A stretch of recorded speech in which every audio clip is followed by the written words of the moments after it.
नमस्कार दोस्तों, आदर्श technical classes Dausa में आपका एक बार फिर से स्वागत है। दोस्तों, आपके लिए जो मैंने घोषणा की थी उस पर मैं तत्पर हूं और यहां से आज से ही अपन क्या कर रहे हैं, चैप्टर स्टार्ट कर रहे हैं। आपका टारगेट एक ही रहना चाहिए, लक्ष्य। यहाँ पे जो टारगेट रहेगा वो रहेगा आपका BSPSCL, यानी कि आपको पोस्ट खींचनी है, एक कुर्सी आपकी होनी चाहिए मेरे दोस्तों। तो यहाँ पे बूस्टर रिवीजन बैच होगा ये, और ये जो बैच है ये बहुत ही कम समय में कंप्लीट मैं करवा दूंगा, ये मेरा वादा है दोस्तों आपसे। तो यहाँ पे आज का जो चैप्टर रहेगा, क्योंकि सुबह मैंने अनाउंस किया था, उसके बाद थोड़ा सा मैं इसकी तैयारी में लग गया था ताकि PDF तैयार करके और आपको पढ़ा सकूं। दोस्तों, यहाँ पे सर्किट ब्रेकर आज का जो चैप्टर रहेगा वो क्या रहेगा, सर्किट ब्रेकर रहेगा। और डेली एक एक चैप्टर पे अपन चर्चा करेंगे। लेकिन दोस्तों, आपसे बस एक ही वादा है मेरा कि इस वीडियो को, इस क्लास को अपने यार दोस्तों तक, सभी तक शेयर कर दीजिए, ताकि मेरा जो मनोबल है वो ऊंचा उठ सके और आपको मैं बहुत ज्यादा मेहनत करके आपको तैयारी करा सकूं। दोस्तों, जब तक आप मेरा साथ नहीं दोगे तो मैं आपका कैसे साथ दूं, क्योंकि मुझे जो जोश आएगा वो आपके भरोसे आएगा, आपके द्वारा आएगा, ये ध्यान रखिएगा। अगर आपकी संख्या कम हुई, मेरा मनोबल टूट जाएगा। मेरा मनोबल टूट गया तो चैप्टर पूरे नहीं होंगे।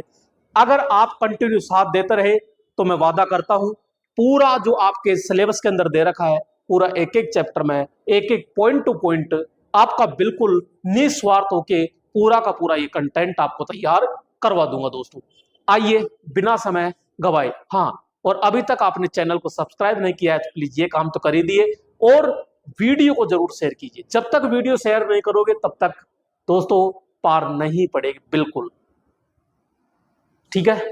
आइए, तो दोस्तों यहां पे जो आपका चैप्टर रहेगा वो चैप्टर है दोस्तों यहाँ पे सुरक्षा युक्ति। दोस्तों, कौन सा चैप्टर रहेगा, तो अपन बात करेंगे दोस्तों यहाँ पे सुरक्षा युक्ति, ठीक है दोस्तों। तो यहाँ पे ये रहेगा सुरक्षा युक्ति, यानी कि सर्किट ब्रेकर। दोस्तों, तो यहाँ पे क्या रहेगा, तो हम बात करेंगे दोस्तों सर्किट ब्रेकर, सर्किट ब्रेकर। तो यहाँ पे जो चैप्टर रहने वाला है वो रहेगा सर्किट ब्रेकर, और एक पे ये सर्किट ब्रेकर है। अब इसमें पढ़ते हैं अपन क्या, MCB। तो सबसे पहले तो आपको पूरा नाम याद होना चाहिए कि मिनिएचर सर्किट ब्रेकर, यानी लघु रूप परिपथ वियोजक। तो दोस्तों यहाँ पे मिनिएचर सर्किट जो ब्रेकर है वो MCB एक क्या है, सुरक्षा युक्ति होती है। अब सबसे पहले मेरे दोस्तों यहाँ पे पॉइंट टू पॉइंट आपको देखना है।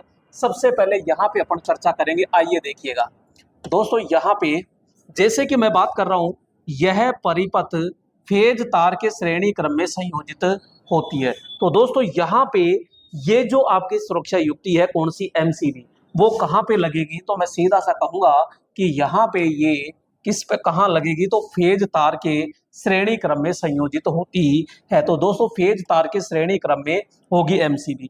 इसकी जो रेटिंग होती है, यानी क्षमता होती है, किसमें होती है, एम्पियर में होती है। और यहाँ 0.5 से कितनी होती है दोस्तों, 63 एम्पियर तक होती है, ठीक है दोस्तों। यहाँ नेक्स्ट हम बात करते हैं, यह अपनी क्षमता से अधिक धारा होने पर क्या करती है, परिपथ की सुरक्षा करती है। यानी 5 एम्पियर की MCB है और उसमें से 8 एम्पियर अगर धारा ले जाओगे तो परिपथ की क्या करेगी, सुरक्षा। लेकिन 5 एम्पियर की MCB में से अगर 5 एम्पियर ही गुजारोगे तो आराम से धारा प्रवाहित होगी। अब दोस्तों MCB का जो पहला कार्य होता है वो क्या है, अपनी क्षमता से अधिक धारा को क्या करना होता है, रोकना होता है। और दूसरा जो कार्य होता है वो क्या होता है, इसका दूसरा कार्य क्या होता है, परिपथ जो होता है उस परिपथ को तोड़ना होता है। दोस्तों ध्यान रखना, जो MCB है ये ओवरलोड यानी अति भार तथा यहाँ पे शॉर्ट सर्किट यानी लघु रूप जो दोष होता है उससे क्या करेगी, ये सुरक्षा करेगी, यानी शॉर्ट सर्किट से भी सुरक्षा करेगी। और दोस्तों किससे सुरक्षा करेगी, यहाँ पे ओवरलोड और शॉर्ट सर्किट दोनों से क्या करेगी दोस्तों, सुरक्षा करती है। क्लियर दोस्तों, यहाँ पे कोई डाउट नहीं। अब दोस्तों यहाँ पे आगे चलते हैं और देखिएगा यहाँ पे, तो यहाँ नेक्स्ट है, यह ऊष्मीय और चुंबकीय दोनों सिद्धांत पर काम करती है।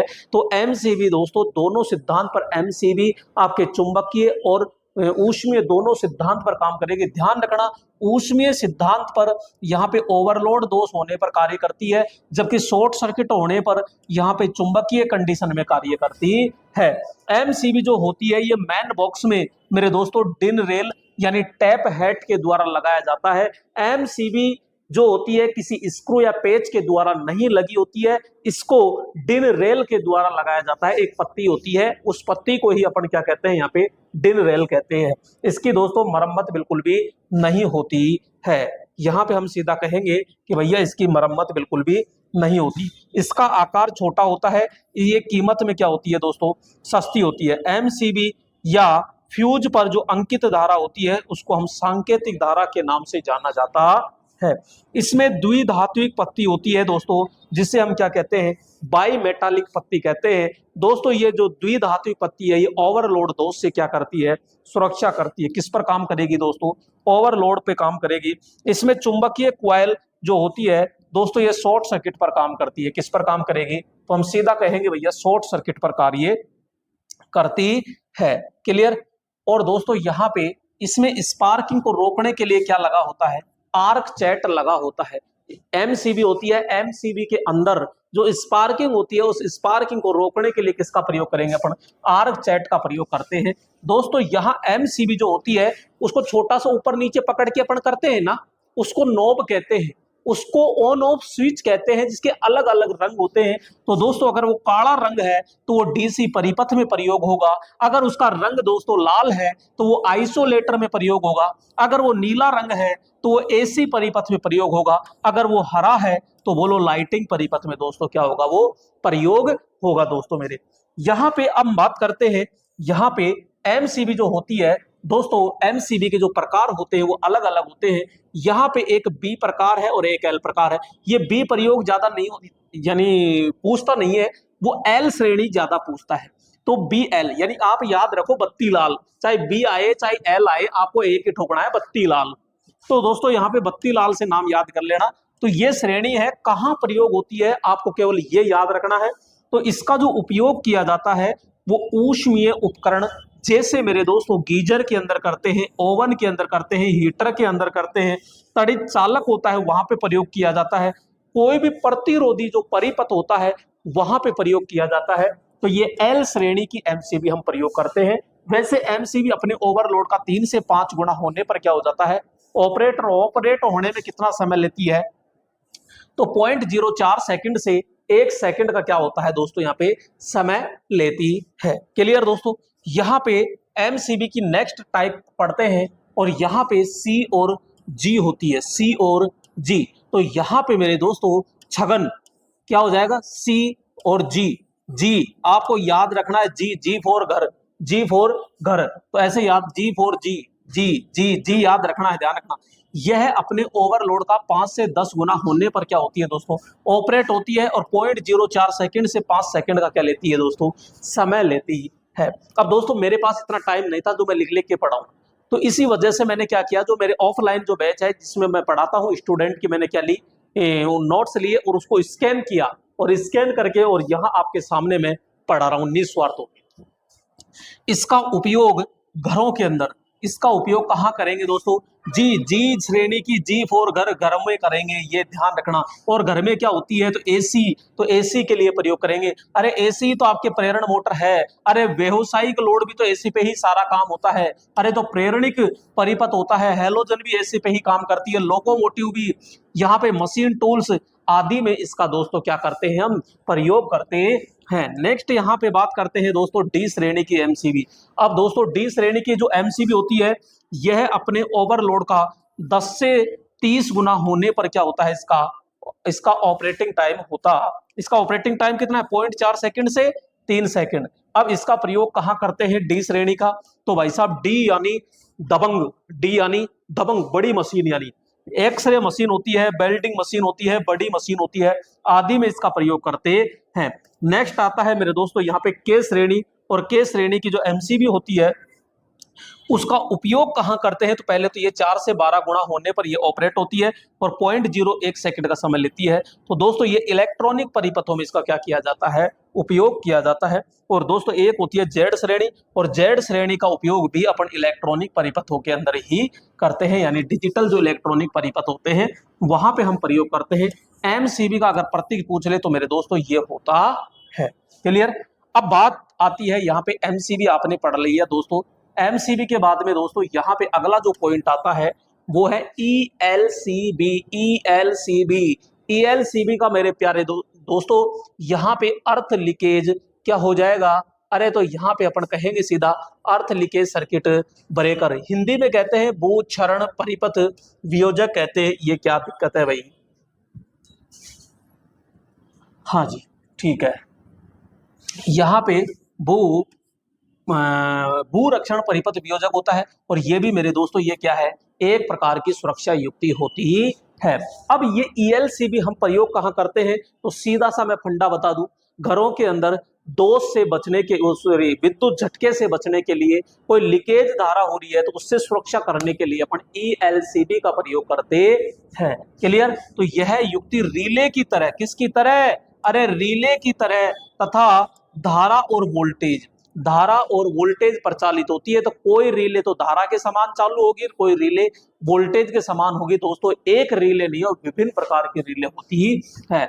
इसकी जो रेटिंग होती है वो दोस्तों मिली एम्पियर के अंदर होती है। बहुत कम धारा पर ही ये क्या हो जाती है? ऑपरेट हो जाती है। तो ये जैसे 100 मिली एम्पियर है, 300 मिली एम्पियर है, 400 मिली एम्पियर आदि पे होती ही है। मेरे दोस्तों यहाँ पे वेरी मोस्ट ये है, ये किस सिद्धांत पर काम करती है? तो ध्यान रखना, ये सीबीसीटी, सीबीसीटी यानी core balance current transformer. Core balance current transformer आपको ये देखने को मिलेगा। अगर ये नहीं मिलता है तो दोस्तों यहाँ पे अवशिष्ट रेजिडुअल करंट पर कार्य करती है।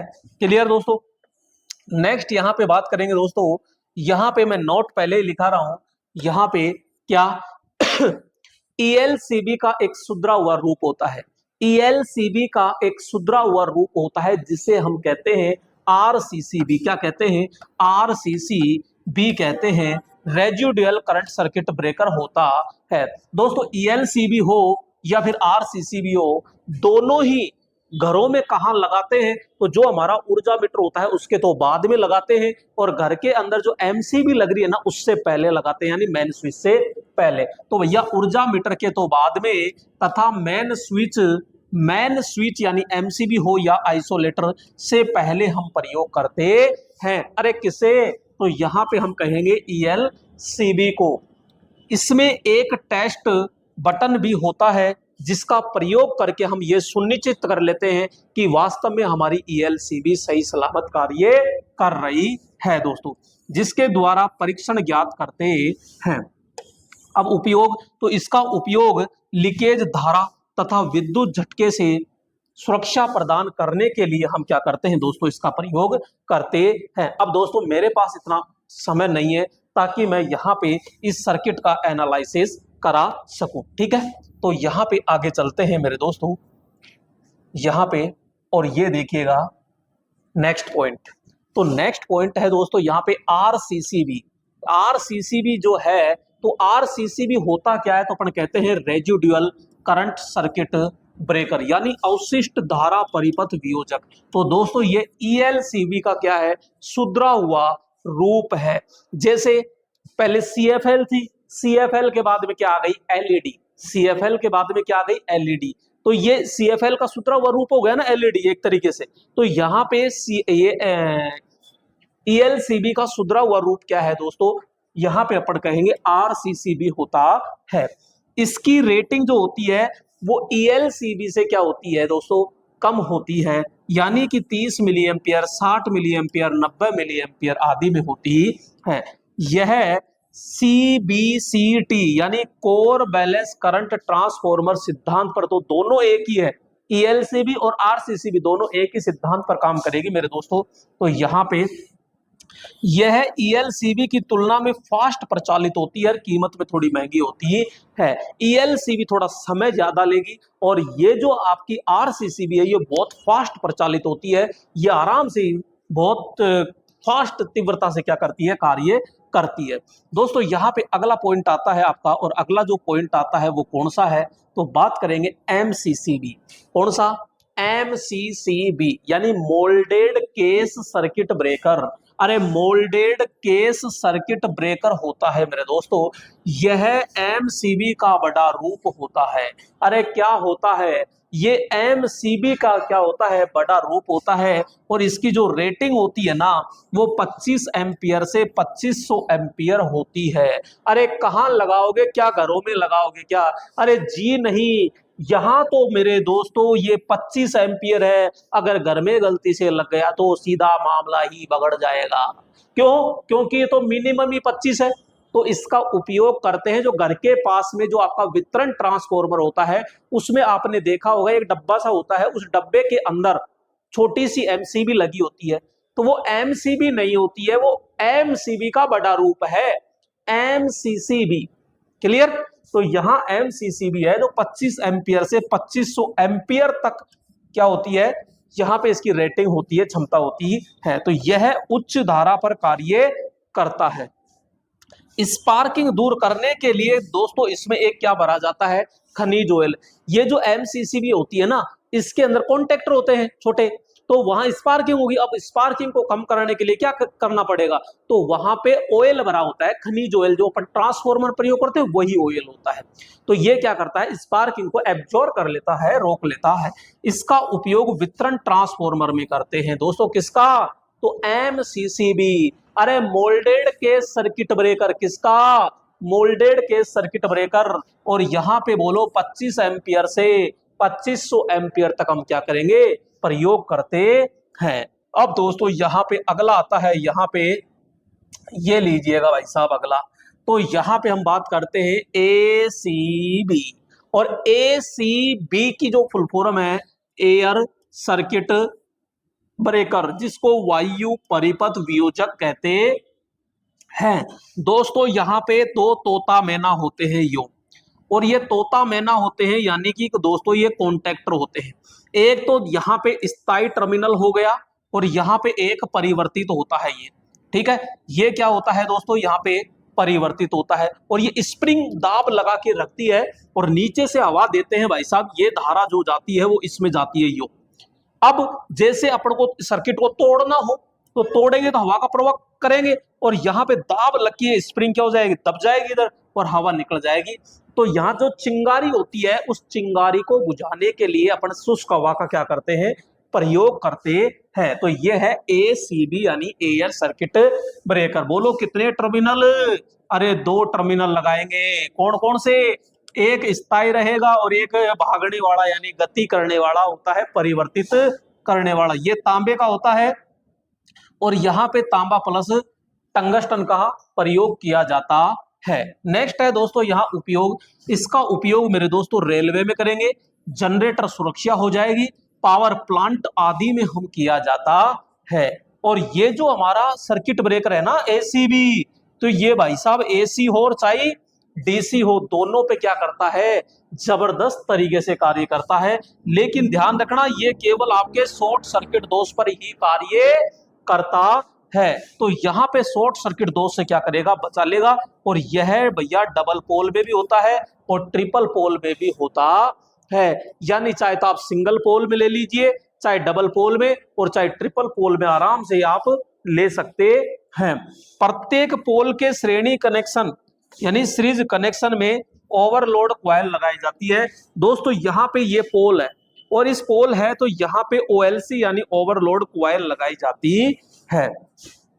इसमें शुष्क हवा का जो दबाव होता है ना दोस्तों 20 केजी प्रति सेंटीमीटर स्क्वायर होता है। तो यहाँ पे जो दबाव होता है वो 20 केजी प्रति सेंटीमीटर स्क्वायर होता है। क्षमता दोस्तों कितनी है, तो दोस्तों मेरे दोस्तों यहाँ पे जो क्षमता होती है ना वो कितनी है, तो हम कहेंगे 160 एम्पियर से 160 एम्पियर तक होती है। अगर वोल्टेज में बात करें 460 से 11 केवी तक हम प्रयोग करते हैं। तो दोस्तों बहुत ही वेरी वेरी मोस्ट है, इसमें केवल 2-3 चीजें ही आपको याद रखनी है, ज्यादा याद नहीं रखनी। नेक्स्ट आता है इसका बड़ा बाप आता है, यानी इसका बड़ा भाईबंद, तो ए बी सी बी क्या?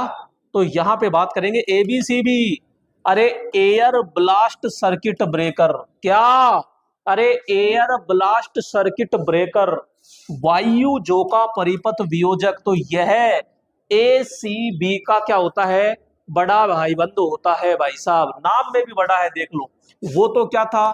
ए बी सी था, एयर सॉरी एसीबी, ए सी बी था।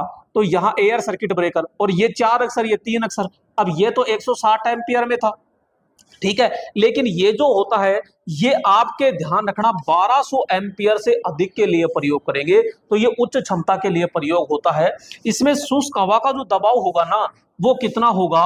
अरे 50 से 60 होता है, जबकि इसमें क्या होता है? इसमें तो 20 ही होता है। तो कैसे याद रखे गुरुजी? भूल जाएंगे। अरे भूलने नहीं दूंगा, जब मेरे साथ आप जुड़ रहे हो तो आपको भूलने नहीं दूंगा। अरे ये है एसीबी, एसीबी बेटा है, और एबीसीबी क्या है? बाप है।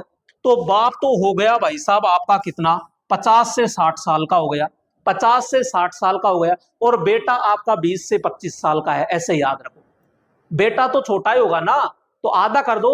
अरे 50 का आधा कर दो ना, 25, तो 20 से 25 केजी क्या होता है? एवरेजिंग लेते हैं, कभी एग्जिट नहीं होती है ना, तो ये चीज ध्यान रखना। तो यहाँ पे शुष्क हवा का दबाव तो कितना होगा? 50 से 60 होता है, जबकि एसीबी के अंदर कितना होता है? 20 केजी प्रति सेंटीमीटर स्क्वायर होता है। इसमें शुष्क हवा चिंगारी आर्क के साथ मिलकर के ब्लास्ट करती है, जिससे तेज आवाज होती है। तो दोस्तों ये शुष्क हवा होती है, वो चिंगारी के साथ में जलती है, तो वहां से क्या होती है? धमाका होता है। वेरी मोस्ट लाइन इंपोर्टेंट, याद रखना दोस्तों इस चीज को।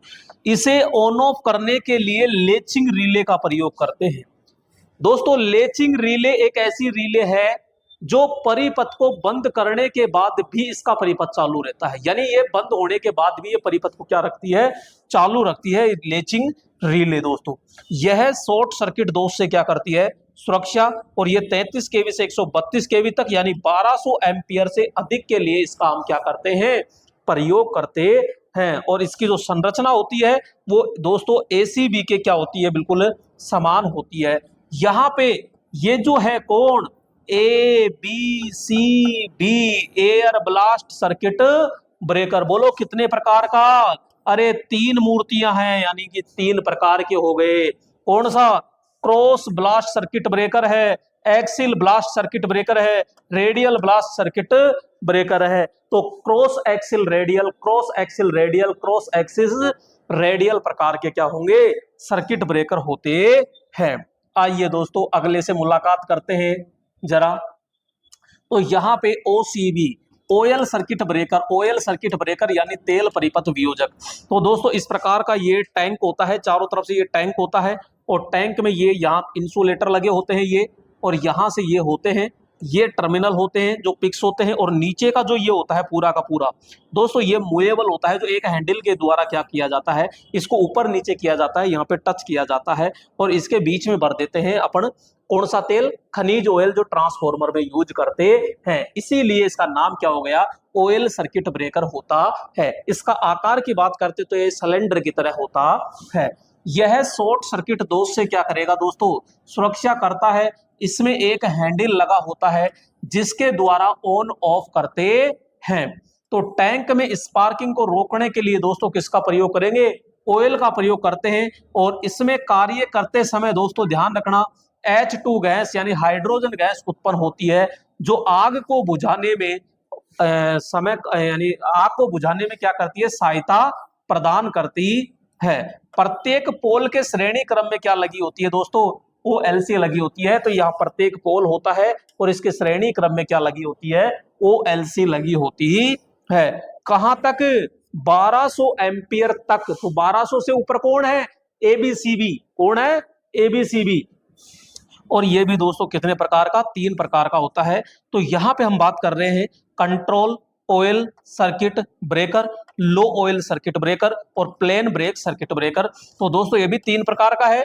कंट्रोल लो प्लेन, यानी कि प्लेन को भाई साहब कंट्रोल कर लीजिए लो स्पीड पे, प्लेन को कंट्रोल कर लीजिए लो स्पीड पे, ऐसे याद रख लीजिए, प्लेन को कंट्रोल कर लीजिए लो स्पीड पे, नहीं तो मामला क्या हो जाएगा? गड़बड़ हो जाएगा। जी हाँ दोस्तों, अब चर्चा करते हैं। और ये जो दोस्तों सर्किट ब्रेकर है, ये मान लीजिए सबसे खतरनाक, सबसे वेरी वेरी मोस्ट है। कौन सा? SF6, SF और ये 6, इस तरह का। तो ये है sulphur hexa fluoride. Sulphur hexa fluoride circuit breaker होता है दोस्तों। ये बहुत ही प्रकार का, एक अत्याधुनिक प्रकार का क्या होता है, लेटेस्ट जमाने का होता है। और ये इसकी जो क्षमता होती है वो भी ज्यादा होती है, यानी 765 केवी तक होता है, 36 केवी से लेकर। यह एक विशेष प्रकार का सर्किट ब्रेकर होता है दोस्तों। इसमें आग बुझाने के लिए क्या प्रयोग करते हैं? SF6। तो दोस्तों ये एक प्रकार की लिक्विड गैस होती है। क्या होती है? लिक्विड गैस होती है। अब सुनो ध्यान से, क्वेश्चन यहीं से हम फंसते कहां है सबसे ज्यादा। जैसे ये चीज अगर आपको तरीके से याद है तो आप एक जगह भी नहीं अटकोगे। और हम क्या करते हैं, ज्यादातर ऑब्जेक्टिव पे ध्यान दे देते हैं, ऑब्जेक्टिव पे ध्यान देते हैं। तो दोस्तों इसका कोई रंग नहीं होता, ठीक है, ये याद है आपको। इसमें गंध नहीं होती है, तो यानी किसी प्रकार की कोई खुशबू बदबू कुछ भी नहीं होता इसमें। अन्य गैस से किसी प्रकार की भाई कोई क्रिया ही नहीं करती है ना। इसमें किसी प्रकार की कोई नमी नहीं होती। यह जहरीली, बिल्कुल भी जहरीली नहीं होती, यानी कि नॉन टॉक्सिक होती है। ध्यान रखना, इसको बाहर निकालना पड़ेगा। ये जहरीली नहीं होती, यानी कि नॉन टॉक्सिक, यानी जहरीली नहीं होती है। समझ में आ रहा है? नेक्स्ट, जैसे इसकी पैरावैद्युतिक सामर्थ्य उच्च होती है, ये निष्क्रिय होती है, ये तरल रूप में सिलेंडर में भरी जाती है।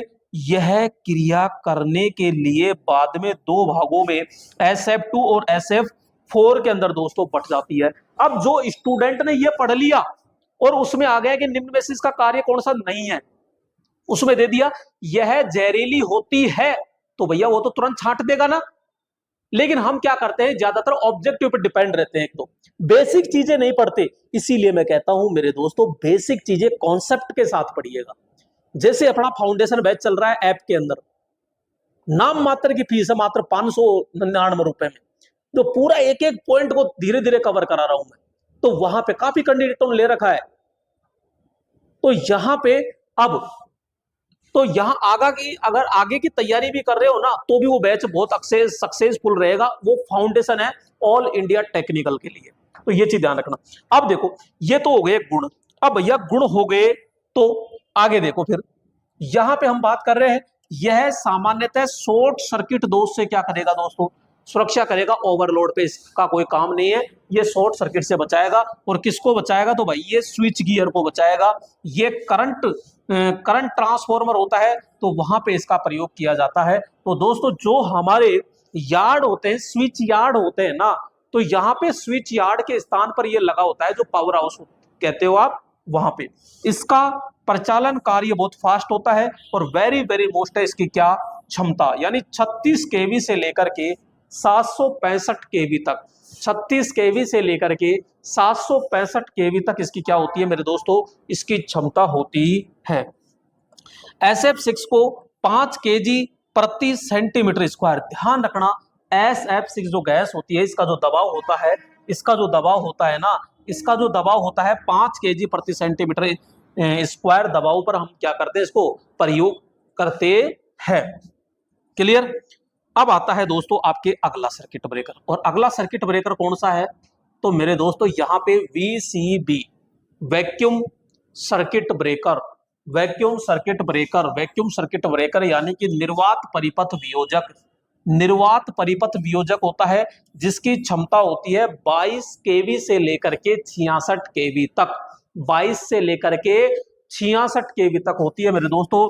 इसमें आग को बुझाने के लिए निर्वात का प्रयोग किया जाता है। इसमें किसी कोई गैस का प्रयोग नहीं करते हैं या किसी तरल का प्रयोग नहीं करते हैं, तो यहाँ केवल निर्वात का होता है। और निर्वात का प्रयोग करके अपन गैस को बुझा देते हैं, यानी गैस या ऑयल का प्रयोग नहीं करते हैं।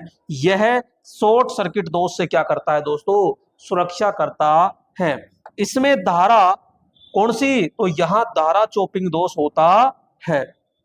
एक होता है MPCB, यानी motor protection circuit breaker, motor protection circuit breaker. तो इसका उपयोग मोटरों में शॉर्ट सर्किट तथा ओवरलोड से सुरक्षा प्रदान करने के लिए किया जाता है दोस्तों। यहाँ पे क्लियर।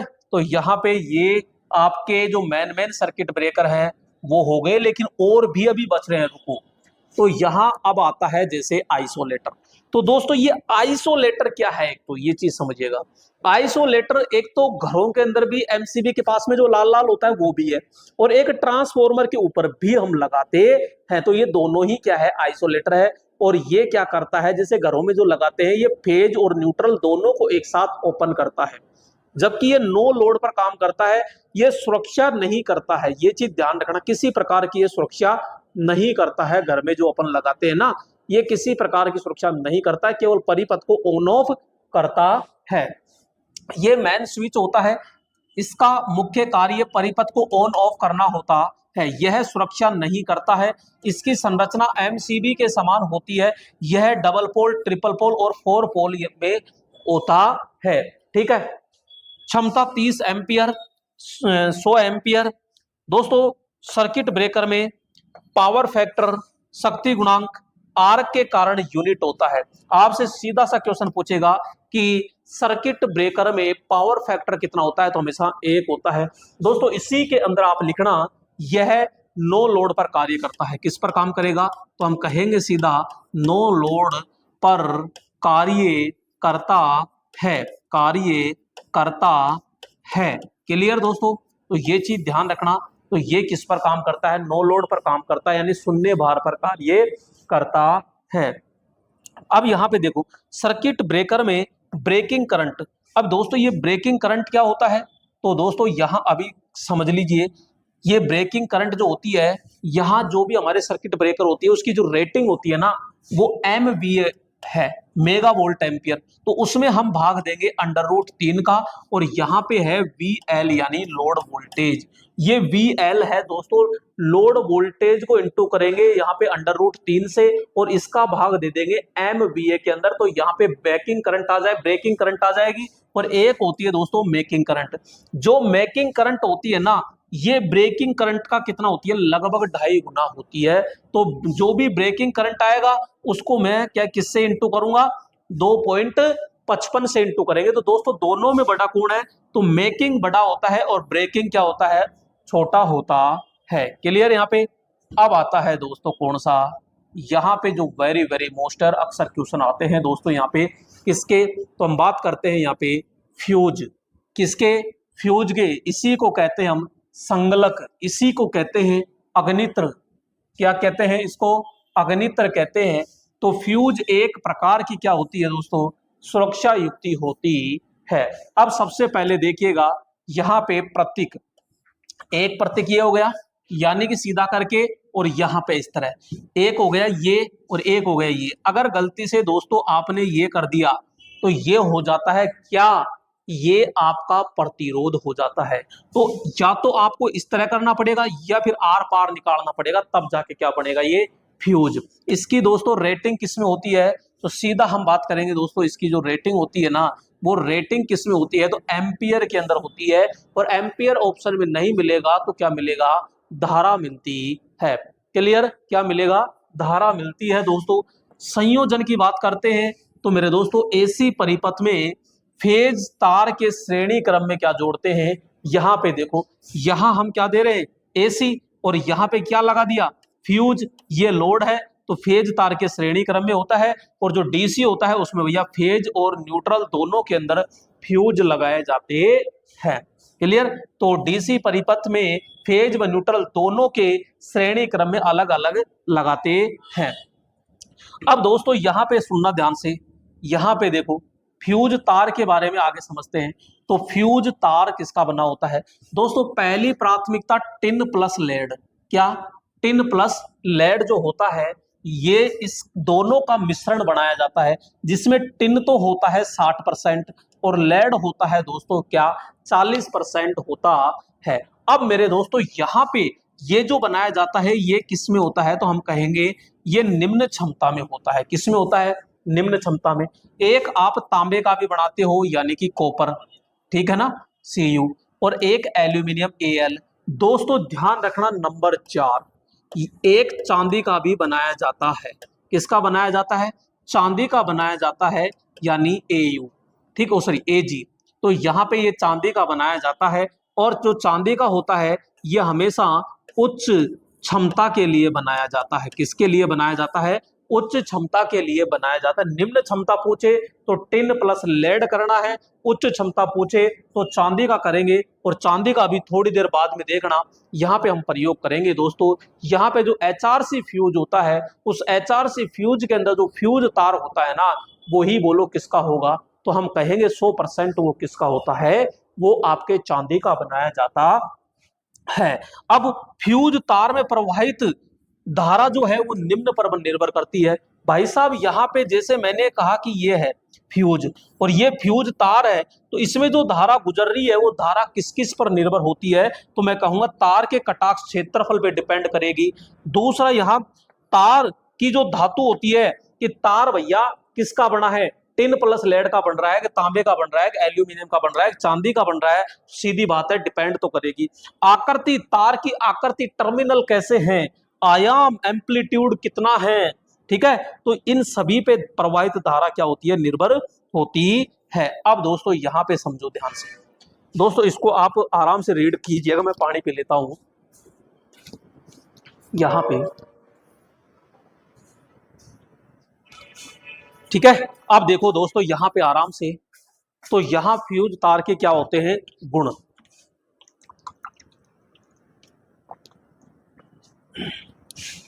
फ्यूज तार के गुण, तो दोस्तों सबसे पहले तो अपन गलनांक जो होना चाहिए वो क्या होना चाहिए? निम्न होना चाहिए। निम्न प्रतिरोध लेकिन विशिष्ट प्रतिरोधकता, लेकिन दोस्तों लाइन तार से क्या होनी चाहिए? हमेशा लाइन, लेकिन लाइन तार से अधिक होना चाहिए। तो यहां पे निम्न विशिष्ट प्रतिरोध होना चाहिए, विशिष्ट प्रतिरोधकता। उच्च चालकता, हमेशा चालकता उच्च होनी चाहिए, और वातावरण प्रभाव से क्या होना चाहिए? तार अप्रभावित होना चाहिए। दोस्तों यहां परिपथ में जो सुरक्षा होती है, फ्यूज तार किसकी सुरक्षा करेगा? तो सीधा कहेंगे भैया शॉर्ट सर्किट यानी लघु परिपथ से भी सुरक्षा करेगा, और ओवरलोड यानी अति भार से भी क्या करेगा? सुरक्षा करता है। कार्य, अपनी क्षमता से अधिक धारा को रोकना, अपनी क्षमता से अधिक धारा को रोकना, और परिपथ को क्या करना? तोड़ना। कोई भी फ्यूज लगा दिया तो अपनी क्षमता तक तो रोके, ओ सॉरी जाने देगा, और अपनी क्षमता से ज्यादा धारा आ गई, उसको पहला काम तो क्या करेगा? रुक जा भैया, यही रुक जा, और फिर रुकने की पार नहीं पड़ी तो वो परिपथ को ही क्या कर देता है? तोड़ देता है। क्लियर? यहां पे दोस्तों आगे चलते हैं, और ये देखिएगा फ्यूज तार का व्यास। दोस्तों लगभग फ्यूज तार का व्यास कितना होना चाहिए? 27 SWG, 23 SWG, यहां 21 SWG, 23 SWG। अरे तीनों में पतला कौन है? तो मैं कहूंगा भैया पतला ये है। अरे गुरुजी पागल तो नहीं हो गए? भाई पागल मैं नहीं, ये पागल प्रणाली है। क्यों? क्योंकि ये जो है ना, ये SWG ये पागल है। जितना नंबर छोटा होगा उतना ये मोटा होगा इसका चालक, ठीक है, और नंबर बड़ा होगा तो चालक पतला होता है, इसलिए ये पागल प्रणाली है। फ्यूज तार में धारा और व्यास में क्या संबंध है? तो भाई एक तो धारा गुजरेगी जो, और तार का जो व्यास है ना, इन दोनों में क्या है? तो यहां घात लगा दो, क्या? 1.5, 1.5, बस यही संबंध है मेरे दोस्तों। तो आई समानुपाती डी की पावर कितनी है? 1.5 है दोस्तों। और यहां जब इसको बराबर लेके आते हैं तो यहां कांस्टेंट वैल्यू आ जाती है के। तो के क्या है? एक नियतांक, डी क्या है? तार का व्यास, और आई क्या है दोस्तों?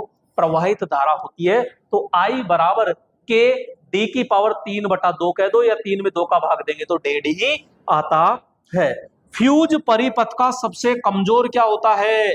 भाग होता है, और ये परिपथ में सबसे सस्ता और सरल अवयव भी होता है। फ्यूज एक धारा सीमक युक्ति है दोस्तों, ध्यान रखना। धारा को कंट्रोल करने वाली क्या होती है? युक्ति होती है। तो यहाँ पे फ्यूज रेटिंग जो होती है पावर बटा वोल्टेज, ये तो धारा निकलेगी, लेकिन इसकी रेटिंग अगर करते हैं तो लगभग 1.25 से अपन क्या करते हैं दोस्तों, इसको गुणा कर देते हैं तो फ्यूज रेटिंग निकल जाती है। यानी जो भी धारा होती है ना, उस धारा को 1.25 से क्या कर दीजिए, इनटू कर दीजिए। ये 10 एम्पियर का है तो 10 को 1.25 से इनटू कीजिए, यानी लगभग 12.5 एम्पियर उसकी क्या होगी, रेटिंग होती है। फ्यूज किस सिद्धांत पर काम करता है, तो दोस्तों सीधा सा कहेंगे, फ्यूज का जो तार होता है वो पिघल करके टूटता है, और पिघलेगा कब, जब वो गर्म होगा, और गर्म होने को ही हम क्या कहते हैं, ऊष्मीय सिद्धांत कहते हैं। तो फ्यूज हमेशा किस सिद्धांत पर काम करेगा, ऊष्मीय सिद्धांत पर काम करता है। तो फ्यूज तार में उत्पन्न ऊष्मा धारा के वर्ग के क्या होती है दोस्तों, समानुपाती होती है। ठीक है, तो H समानुपाती क्या होता है, I स्क्वायर होता है। कहां से निकलता है दोस्तों, तो आपने फॉर्मूला पढ़ा होगा, H बराबर I स्क्वायर RT से। ठीक है, तो यहां से अपन ज्ञात करते हैं। और फ्यूज का जो प्रचालन समय होता है वो 0.002 सेकंड से 0.003 सेकंड होता है, यानी 2 मिली सेकंड से 3 मिली सेकंड का क्या होता है दोस्तों, समय होता है। अब दोस्तों यहां थोड़े से फ्यूज के अपन क्या कर लेते हैं, भाग पढ़ लेते हैं, फ्यूज के भाग। अब दोस्तों फ्यूज घटक, फ्यूज तार, फ्यूज एलिमेंट, कुछ भी कह दीजिए, तो सीधी भाषा में कहो ना फ्यूज तार, लेकिन वहां पे सीधी सीधी भाषा भी तो नहीं देता ना निम्मी। तो यहाँ फ्यूज तार आ सकता है, फ्यूज एलिमेंट आ सकता है, फ्यूज घटक, तो सीधा कौन है, फ्यूज तार। तो सीधा हम कहेंगे फ्यूज का वह भाग जो परिपथ में दोष होने पर परिपथ को ओपन कर देता है, यानी फ्यूज तार कहलाता है। अरे वो क्या करेगा, फ्यूज तार है तो भैया पिघल करके वो तार टूट जाएगा, उसी को हम बोलो क्या कहेंगे, यहाँ पे फ्यूज तार कहते हैं। अब ये किसका बना, ये तो हमने पढ़ लिया, 4 पदार्थों का बना था। फ्यूज वाहक यानी फ्यूज कैरियर, अरे फ्यूज तार जिसमें लगाते हैं उसी को फ्यूज वाहक कहते हैं।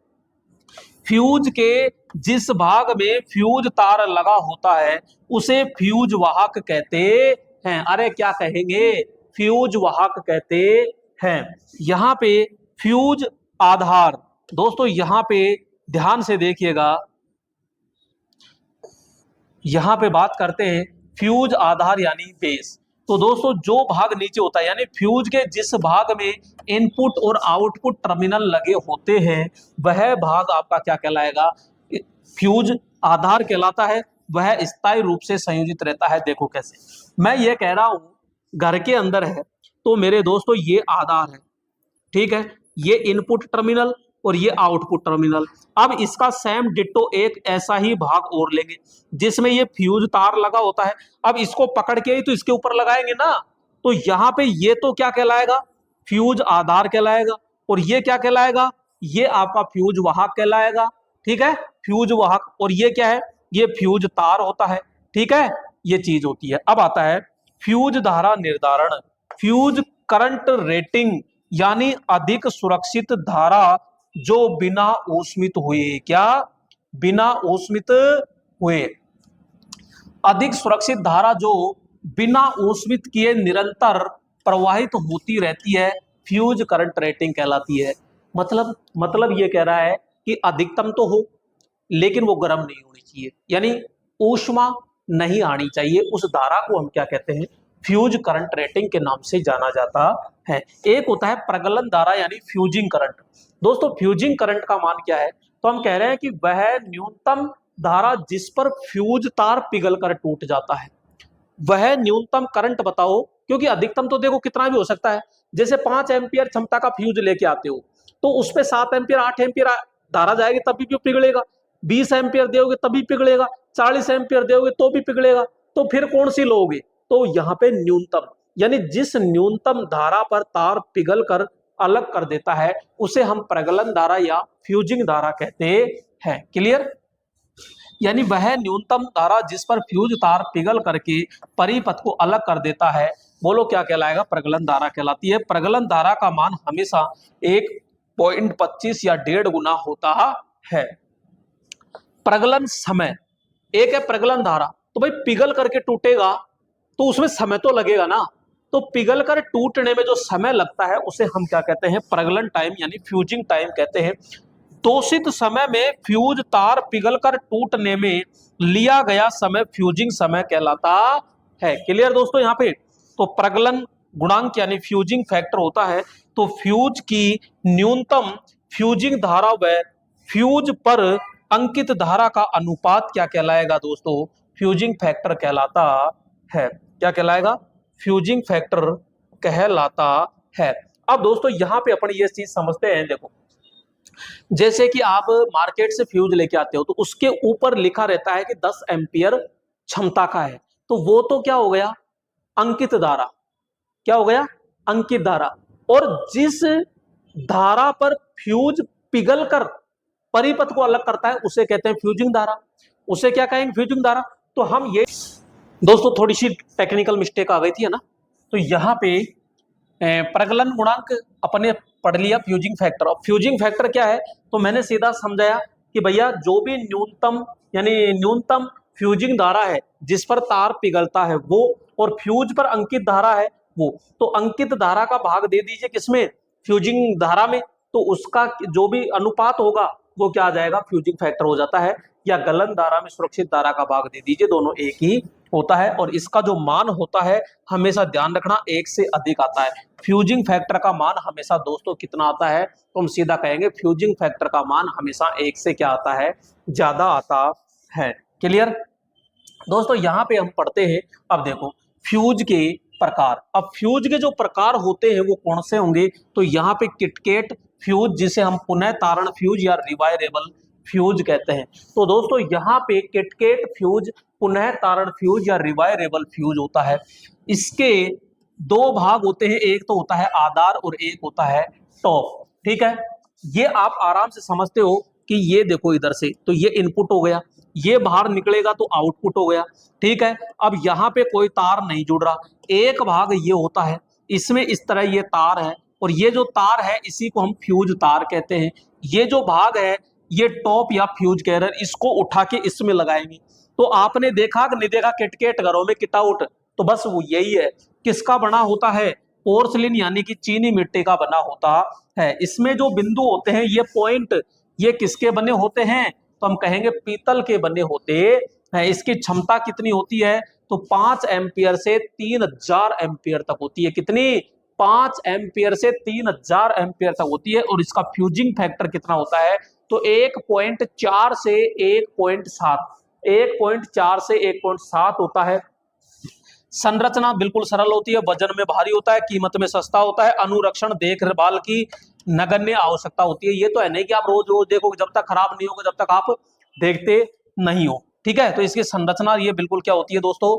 इजी होती है, यानी सरल वे में आराम से आप लगा सकते हो। इसका उपयोग सामान्यतः सभी जगह किया जाता है।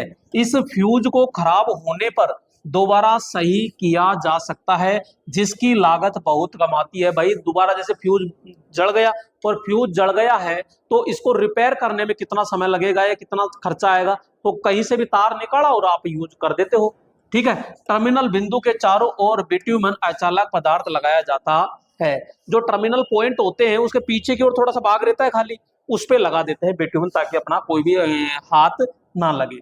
कार्टिज फ्यूज, जिसे कार्ट्रिज या कारतूस फ्यूज या नॉन रिवायरेबल फ्यूज के नाम से जाना जाता है। दोस्तों ये फ्यूज एक ऐसा फ्यूज है जो बिल्कुल कांच की नली के अंदर क्या होता है? बंद रहता है यहाँ पे। अब इस पर मौसम का कोई प्रभाव पड़ेगा क्या? नहीं पड़ता है। तो ये केवल भाई साहब एक बार ही प्रयोग होता है। तो यहाँ कहते हैं यह फ्यूज कांच की नली में क्या होता है? बंद। वातावरण पर कोई इसका प्रभाव नहीं होता है। एक बार उपयोग होता है, अर्थात दोबारा खराब होने पर इसको दोबारा रिपेयर नहीं कर सकते हैं। रेटिंग इसकी मेरे दोस्तों सबसे कम होती है 2 एम्पियर से लेकर के 60 एम्पियर तक। 2 एम्पियर से लेकर के 60 एम्पियर, जितने भी आपके 4 व्हीलर वाहन होते हैं, मशीनगिरी होती है, कोई भी डीजे की मशीन है, ये तो सब में यही दोस्तों फ्यूज यूज करते हैं। फ्यूजिंग फैक्टर लगभग इसका 1.1 होता है। संरचना इसकी जटिल होती है, कठिन होती है, यानी कीमत में सस्ता होता है, वजन में हल्का होता है, अनुरक्षण बिल्कुल नगण्य है। और दोस्तों ये 2 प्रकार के अंदर होते हैं। एक होता है फेरुल कॉन्टैक्ट कार्ट्रिज फ्यूज, इसका उपयोग इलेक्ट्रिकल व इलेक्ट्रॉनिक परिपथों की सुरक्षा के लिए किया जाता है। जबकि एक होता है डाइज्ड पेच, ये पेच है ना, पेच, डाइज्ड पेच कार्ट्रिज फ्यूज होता है। इसका उपयोग घरेलू और औद्योगिक परिपथों में इसका हम प्रयोग करते हैं। दोस्तों यहाँ पे एक आता है आपका कौन सा, तो यहाँ पे हम बात करेंगे HRC, high rupturing capacity, high rupturing capacity होता है। तो ये HRC जो फ्यूज होता है, उच्च विदारण क्षमता, यानी उच्च विदारण क्षमता जो फ्यूज होता है ये, और इसमें दोस्तों तार लगा होता है, किसका लगा होता है, चांदी का हम प्रयोग करते हैं। बार बार क्वेश्चन पूछा गया है। और ये जो आपका फ्यूज होता है ये ओनली फॉर किस पर काम करेगा, शॉर्ट सर्किट पे। अगर देखते हैं अभी लिख रखा है, नहीं लिख रखा, नहीं तो लिख लेंगे। क्षमता है 30 एम्पियर से 100 एम्पियर 1000 एम्पियर तक। कितनी, 30 एम्पियर से 1000। कार्टेज किटकेट होता है 5000 से, सॉरी 5 एम्पियर से 3000 तक होती है। कार्टेज जो होता है किटकेट की तो 5 से 3000, कार्टेज की कितनी हो गई, 2 से 60 एम्पियर, और इसकी होती है 30 से 1000 एम्पियर होता है। इसका फ्यूजिंग फैक्टर ध्यान रखना 1.11 या फिर 1.1 कह सकते हो। संरचना इसकी कठिन होती है, जटिल होती है, और वजन में भारी होता है, कीमत में महंगा होता है दोस्तों, अनुरक्षण इसका नगण्य होता है। इसकी संरचना कार्टिस फ्यूज के क्या होती है, बिल्कुल समान होती है। यह अपनी क्षमता से दोगुनी धारा को कुछ समय के लिए सहन कर सकता है। इसका उपयोग उपकेंद्र, sub station, line, switch gear, automobile आदि में किया जा सकता है। यह शॉर्ट सर्किट दोष से सुरक्षा करता है। यह उच्च क्षमता होने के कारण इसमें तापमान को सहन करने के लिए फिलिंग क्वार्टज रेत का पाउडर क्या किया जाता है दोस्तों, मिलाया जाता है। और दोस्तों ध्यान रखना, यह शॉर्ट सर्किट दोष से क्या करता है, ये सुरक्षा करता है, और एक बार ही प्रयोग होता है। क्लियर। अगला आता है दोस्तों यहाँ पे तरल यानी लिक्विड प्रकार का फ्यूज। इस फ्यूज में सेरामिक पदार्थ के स्थान पर CTC यानी कार्बन टेट्राक्लोराइड, CCl4 यानी पायरीन प्रयोग करते हैं। यह शॉर्ट सर्किट दोष से सुरक्षा प्रदान करता है। इसका उपयोग ट्रांसफॉर्मर सर्किट ब्रेकर में प्रयोग करते हैं। इसकी क्षमता 100 एम्पियर से लेकर के 6100 एम्पियर तक होती है। क्विक रेस्पॉन्स फ्यूज, इसका उपयोग यहाँ पे जो हीटिंग एलिमेंट होता है वहां पे उपकरणों में हम प्रयोग करते हैं, जैसे हीटर है, गीजर है, भट्टी है आदि में हम प्रयोग करते हैं। किसका, क्विक रेस्पॉन्स फ्यूज का। एक होता है एरियल फ्यूज, इसका उपयोग पारेषण या वितरण लाइनों में ओवरलोड से सुरक्षा प्रदान करते हैं। दोस्तों ध्यान रखना, जो एरियल फ्यूज है ये सबसे ज्यादा फास्ट प्रचालित होने वाला फ्यूज होता है। कौन सा, एरियल फ्यूज। ठीक है। नेक्स्ट यहां पे बात करते हैं डिले फ्यूज। इसका उपयोग मोटर, ट्रांसफॉर्मर, अल्टरनेटर आदि की सुरक्षा के लिए अपन करते हैं। एक होता है बैकअप फ्यूज, इसका उपयोग मोटर के स्टार्टर में शॉर्ट सर्किट दोष से बचने के लिए हम क्या करते हैं दोस्तों, प्रयोग करते हैं। एक छोटा सा पॉइंट है यहाँ पे, gear, switch gear. Switch gear एक विद्युत उपकरण होता है, जैसे मोटर को चलाने के लिए स्टार्टर होता है, तो स्टार्टर एक प्रकार का स्विच गियर है। यानी कि एक बहुत बड़े पावर प्लांट को चलाने के लिए एक छोटा एक कमरा होता है, उसमें सारे सब चीज लगी होती है। कितना लोड मापना है, कितना सर्किट ब्रेकर करना है, कितना वोल्टेज देखना है, कितना आगे लोड देना है कि नहीं देना है, कंट्रोल करना है, कौन से सर्किट ब्रेकर को ऑफ करना है, कौन से को चालू करना है। तो वो पूरा का पूरा जो एक पैनल पर होता है उसी को स्विच गियर के नाम से जाना जाता है।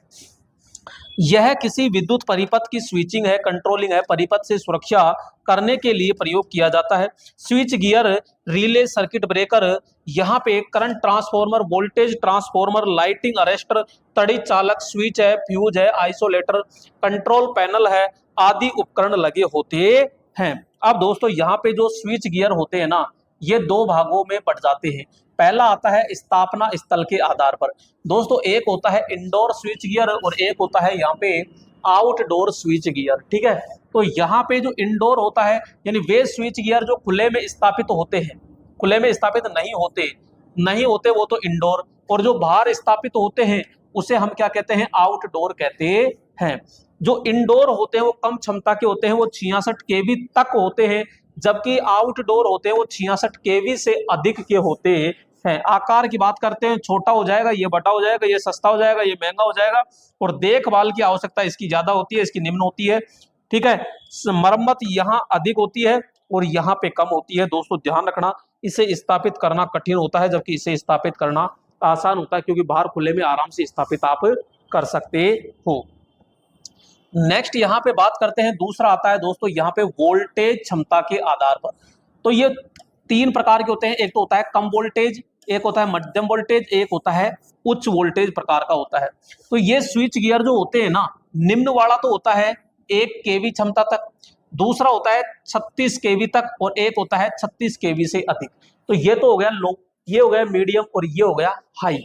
ठीक ठीक है, तो यहाँ पे लो वोल्टेज हो गया तो 1 किलो तक, मध्यम हो गया 36 केवी तक, और हाई वोल्टेज जो स्विच गियर होते हैं वो 36 केवी क्षमता से अधिक के लिए हम क्या करते हैं दोस्तों, प्रयोग करते हैं।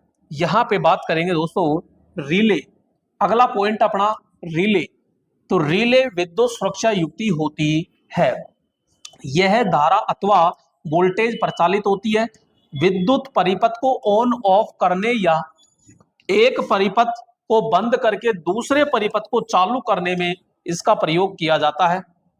ध्यान रखना, रिले जो होती है वो एक प्रकार की इलेक्ट्रोमैकेनिकल स्विच होता है।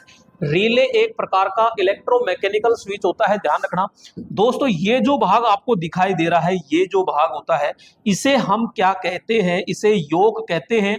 और यहाँ पे 2 पॉइंट होते हैं, ये इन दोनों पॉइंटों को ऑन ऑफ करने वाली जो छड़ होती है उसे आर्मेचर कहते हैं। ये स्प्रिंग हो गई दोस्तों, यहाँ पे ये मैग्नेट होता है। ये क्या होता है, मैग्नेट होता है, यानी विद्युत चुंबक होता है। इसकी जो रेटिंग होती है वोल्ट एम्पियर होती है, और इसका प्रचालन समय होता है 2 मिलीसेकंड होता है। अब दोस्तों यहाँ पे रिले के अगर भाग की बात करते हैं, तो ये देखो मैंने अभी बताया ही था। तो योक हो गया, जो रिले के बाहरी भाग होते हैं, आर्मेचर इसका कार्य परिपथ को ऑन ऑफ करना होता है। क्वाइल कार्य, इसका कार्य विद्युत चुंबक उत्पन्न करना होता है। स्प्रिंग की बात करते हैं तो आर्मेचर क्वाइल के ऊपर उठाना होता है। कॉन्टैक्ट, विद्युत उपकरण को स्विचिंग करवाने के लिए कॉन्टैक्टर प्रयोग करते हैं। अब दोस्तों रिले के जो प्रयोग आते हैं वो देख लेते हैं अपन। तो यहाँ पे रिले के प्रयोग देखिएगा। सबसे पहले बात करते हैं महो रिले। इसका उपयोग जो है लंबी दूरी की जो पारेषण लाइनें होती है, जो 200 वोल्टेज या 200 किलोमीटर से अधिक होती है ना, वहां पे हम प्रयोग करते हैं दोस्तों। ठीक है, ये उच्च वोल्टेज नियंत्रण रिले होती है। एक होती है प्रतिबाधा यानी इंपीडेंस। तो मध्यम दूरी की जो लाइन होती है 80 किलोमीटर से अधिक और 200 किलो वोल्ट 200 किलोमीटर तक दूरी जो होती है ये, तो यहाँ पे की पारेषण लाइनों के लिए हम प्रयोग करते हैं। तो यहाँ पे अर्थ फॉल्ट और फेज फॉल्ट की सुरक्षा के लिए दोस्तों प्रयोग किया जाता है। एक होता है प्रतिघात यानी रिएक्टेंस, ये 80 किलोमीटर तक की यानी छोटी जो पारेषण लाइनें होती है वहां पे प्रयोग किया जाता है। तो 3 वेरी मोस्ट है यहाँ पे, महो लंबी दूरी पारेषण के लिए, प्रतिबाधा मध्यम दूरी पारेषण के लिए, प्रतिघात छोटी दूरी की पारेषण जो लाइन होती है वहां पे प्रयोग करते हैं। अब जैसे कि बात करते हैं ट्रांसले रिले।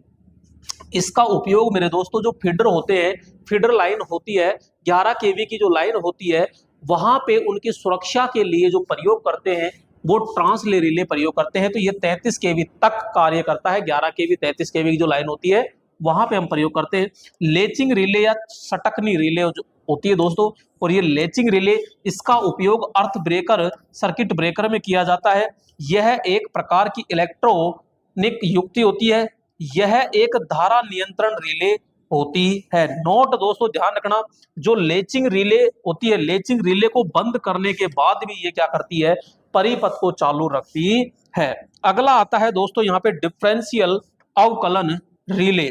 तो विद्युत परिपथ के आंतरिक दोष को रोकने के लिए अपन किसका प्रयोग करते हैं, तो डिफरेंशियल रिले का हम क्या करते हैं दोस्तों, प्रयोग करते हैं। क्लियर।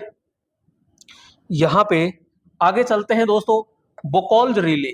और बकोल्ज रिले तो आप सब कुछ जानते हो, जो ट्रांसफॉर्मर के अंदर अपन प्रयोग करते हैं। ट्रांसफॉर्मर के अंदर जो आंतरिक दोष होता है, उस आंतरिक दोष से सुरक्षा के लिए अपन किसका प्रयोग करते हैं, तो बकोल्ज रिले का हम प्रयोग करते हैं। क्लियर दोस्तों। यहां पे एक हम पढ़ते हैं, ये देखिएगा, ऊष्मीय रिले यानी थर्मल रिले। तो यह ऊष्मीय सिद्धांत पर कार्य करती है। यह द्विधात्विक यानी बाई मेटालिक की बनी होती है। इसका कार्य प्रचालन धीमा होता है। यह ओवरलोड दोष से सुरक्षा तथा तापमान नियंत्रण करने के लिए प्रयोग किया जाता है।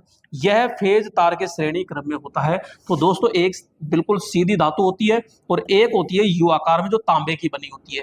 ये आपस में ये टच रहती है। जब ये बहुत ज्यादा लोड हो जाता है तो ये यू आकार में मुड़ जाती है और यहां से ब्रेक हो जाती है यानी अलग हो जाती है।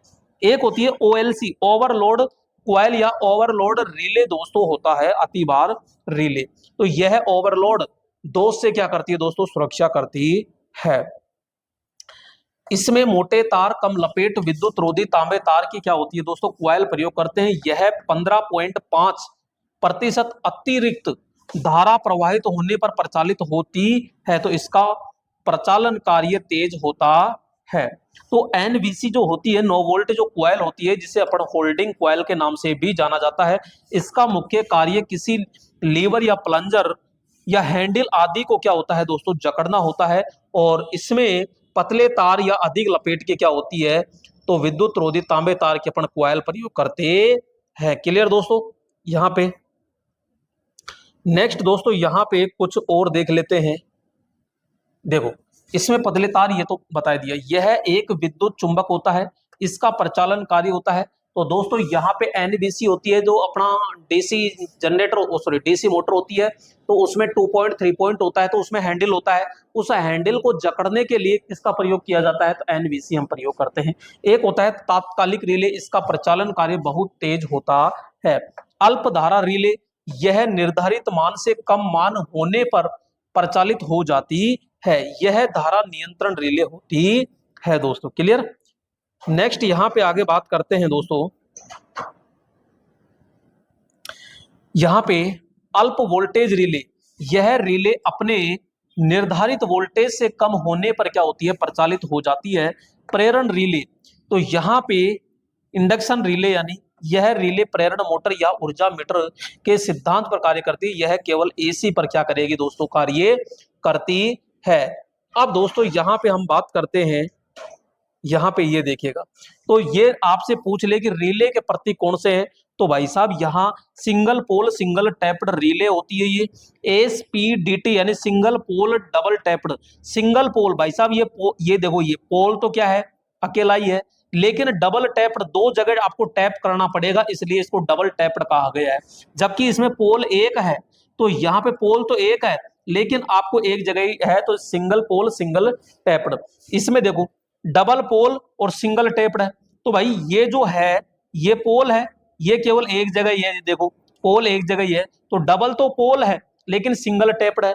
इसमें सिंगल पोल यानी sorry double pole double tapped भाई 2 पोल है।